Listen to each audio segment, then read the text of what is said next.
Salut la commu. Alors on se retrouve aujourd'hui comme promis sur la dernière vidéo pour parler d'un booster, le booster Lame du Dueliste. Alors on va faire une petite introduction sur ce booster. C'est un booster qui est sorti le 1er octobre 2004. Ça fait partie des boosters de l'ancienne génération, la génération rétro. C'est également le premier booster qui introduit des cartes en Ultimate. C'est une rareté qu'on découvre en fait avec ce premier booster. C'est également l'apparition des premiers monstres dénommés LV. Level, en gros niveau en français. La carte vraiment maîtresse de ce booster qui est Horus Dragon de la Flamme LV8 en Ultimate. On est sur des prix qui sont très élevés pour cette carte, il faut savoir. On est en moyenne entre 500 voire 1000 euros, si pas plus, selon l'état de la carte sortie de booster. Alors, ce booster, c'est également un booster qui a une petite problématique. Je pense que certains s'en sont rendus compte. C'est l'un des seuls boosters qui présente beaucoup de clouding à l'ouverture. Alors, le clouding, c'est quoi?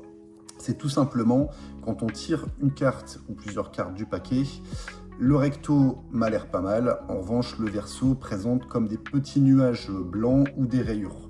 Donc la problématique avec ce booster, c'est qu'on a un taux de plus d'un booster sur deux qui présente ce clouding, et donc au niveau de la gradation, c'est pas top.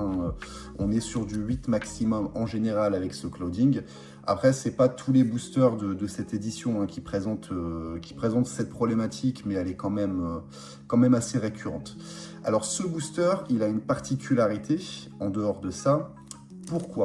Alors tout simplement parce que ce booster, il y a encore quelques mois, on était sur un prix de 25-30 euros le booster. Pourtant c'est un booster rétro, il faut savoir que c'est vraiment le booster qui commence à introduire l'ère GX. On a plusieurs aires dans Yu-Gi-Oh! On a l'ère duel qu'on appelle Duel Monster avec les premiers boosters. Et ce booster, il est un petit peu entre deux. Il est entre le GX et entre le Duel Monster. C'est le booster qui va vraiment introduire les monstres de l'ère GX. Donc ce booster, en soi, c'est un booster qui est très sympa. On peut tirer des ultimates dans ce booster. Je vais vous expliquer étape par étape, en fait, ce qui s'est passé sur ce booster.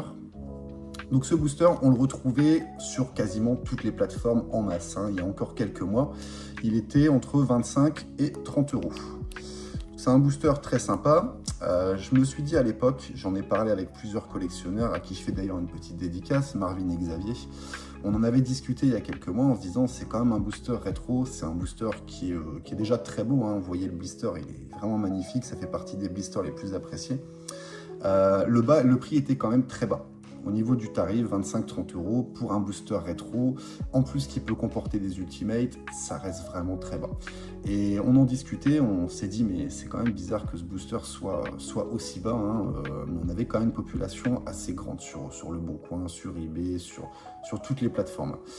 Je me suis dit, on en discutait avec ces collectionneurs-là, que le prix du booster allait forcément au bout d'un moment prendre de la valeur. Dans un premier temps, le booster restait vraiment à ces niveaux de 20-30 euros. J'en avais acheté quelques-uns à l'époque que j'ai ouvert. J'ai fait un opening, alors non filmé à cette époque-là. J'avais eu une super rare dans le paquet qui était considérée comme lourd.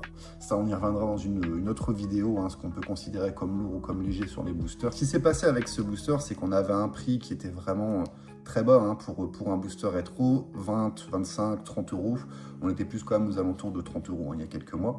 Il y a un collectionneur que je connais très bien, qui est vraiment très sympa. Je lui fais d'ailleurs une petite dédicace, mais je ne vais pas citer son nom, qui s'est dit, bah tiens, je vais en prendre en fait pas mal de ces boosters pour prévoir une ouverture sur ces boosters-là. Donc ce collectionneur, il a réussi à raser vraiment tous les boosters des plateformes. Clairement, il a acheté tous ceux qui étaient sur les plateformes à 20, 30, 35 euros, 40 euros maximum. Il a réussi à en récolter 50 voire plus. Au niveau des boosters, au niveau des blisters. Alors il y a eu un petit gain d'intérêt justement il y a à peu près 2 mois de ça pour ce booster justement, suite au fait que il n'y avait pas que ce collectionneur, mais certains collectionneurs se sont dit en fait on va en prévoir pour faire un open. Du coup ce booster là a été vraiment acheté en masse sur toutes les plateformes, et qu'est-ce qui s'est passé? Et forcément on n'en trouvait plus. Dans un premier temps, c'était pas dramatique parce que ce collectionneur, il possédait du coup plus de 50 boosters et blisters confondus de cette édition. Il était censé justement faire un opening sur ces boosters et possiblement en conserver quelques-uns. Alors qu'est-ce qui s'est passé exactement? Il s'est passé que ce collectionneur en fait n'a pas pu conserver les boosters l'âme du dueliste. Il a eu quelques petits problèmes au niveau trésorerie et du coup il a dû les vendre. Donc ces boosters, ces 50 boosters, ils ont été vendus à un autre collectionneur que je connais également, qui est très sympa. Donc ce collectionneur a pris possession de ces boosters, ces 50 boosters l'âme du dueliste. Et c'est un collectionneur qui, en général, fait des ouvertures en live. Les boosters l'âme du dueliste n'y ont pas échappé et les boosters ont été ouverts au fur et à mesure de ces lives. Donc on a 50 boosters de cette édition qui ont fini ouverts, et vraiment tous ouverts, lors des ouvertures live de ce collectionneur. Donc en fait, tous les boosters qu'on retrouvait l'âme du dueliste sur les plateformes ont quasiment tous été ouverts. Donc là, on se retrouve actuellement avec des boosters de cette édition-là qui sont devenus quasiment introuvables. Les gens ont commencé un petit peu à se rendre compte que ce booster a commencé à devenir introuvable. Et comme c'est un booster rétro, il y a beaucoup de personnes qui font la collection sur ce booster. Donc là, on se retrouve avec des prix qui étaient à la base de 30 € maximum sur ce booster. On est passé à 60 € minimum. Il faut savoir qu'à 60 €, ce booster sur les plateformes, là, il part quasiment instantanément. Moi, personnellement, j'ai fait un petit stock. J'en ai eu quelques-uns que j'ai pu conserver parce que je le trouve vraiment très beau comme booster. Le blister, il est également magnifique, que vous pouvez voir juste là. Donc, j'ai pu en avoir un petit lot très sympathique. Et là, ça devient vraiment très compliqué de trouver ces boosters. Donc je vous conseille vraiment sincèrement, si vous envoyez sur les plateformes, d'essayer de pouvoir en avoir parce qu'on commence à vraiment avoir un stock de ces boosters qui est très réduit du fait de l'ouverture de ces 50 boosters.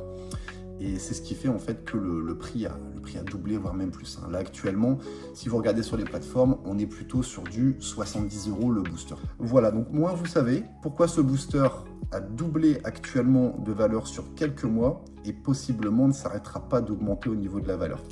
Je vous propose d'ouvrir un de ces beaux petits boosters, très sympathique, en espérant avoir possiblement une ultimate, même si je n'y compte pas trop quand même, on peut avoir une belle petite carte.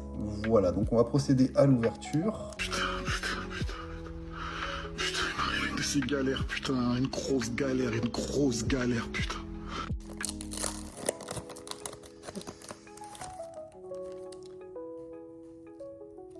Alors, on a l'insecte mangeur de nobles,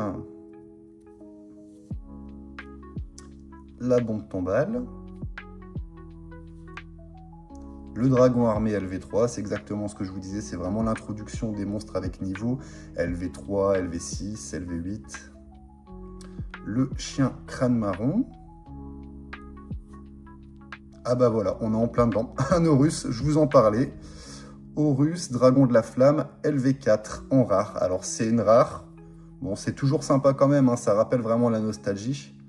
Je vous la montre de plus près. Le design est vraiment sympa en plus, je trouve, pour ce genre de carte. Ensuite, on a le dragon masqué, déferlante et vaguelette, le dragon élémentaire, et pour finir, le crack boursier. J'espère que l'ouverture vous a plu. Ça rappelle toujours un petit peu de nostalgie. N'oubliez pas de vous abonner et bonne journée.